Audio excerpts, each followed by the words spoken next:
comparing it with the job board is difficult because the results were so awful, and I think that my worry going into it was that because I am a small business, I'm competing on the job boards with the big businesses. So does that mean I get the bottom end of the scale of people who are applying? Certainly it felt like that, because there was only 2 out of everybody that, well, I probably only got 7 or 8 applications. A very poor result all round, really.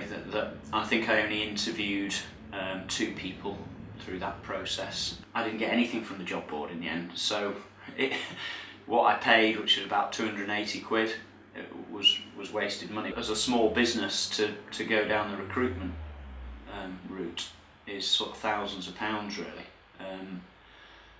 And although you're guaranteed some sort of success because you only pay when you take somebody on, yeah, I don't think as a small business that was even an option for me.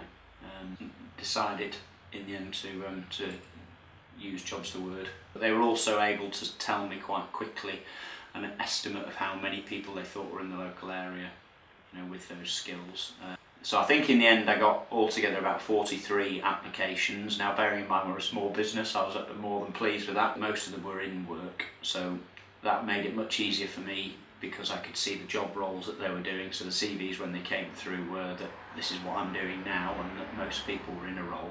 That gave me a lot of comfort in terms of the fact that I'm interviewing people who are already happily fulfilling a job somewhere. I must have interviewed probably about 12 or 13 people altogether, which again says to you that the percentage of people worth interviewing was very high compared with the number of CVs that came in. But because the system is so flipping fantastic, a lot of this is automated, so I got regular updates on the numbers of applicants, and a couple of nice courtesy calls from Steve, who was my account manager, just saying, how's it going, and are you getting everything you need? But they're the easiest courtesy calls in the world to put in, aren't they? Because it's like, yeah, this is brilliant. That I've got everything I need. I've got some fantastic candidates in front of me, lots of interviews on the go, and absolutely certain at that point I was going to find somebody good. And had it not been for JobsTheWord, the fear is that I would have had to take somebody on who was mediocre.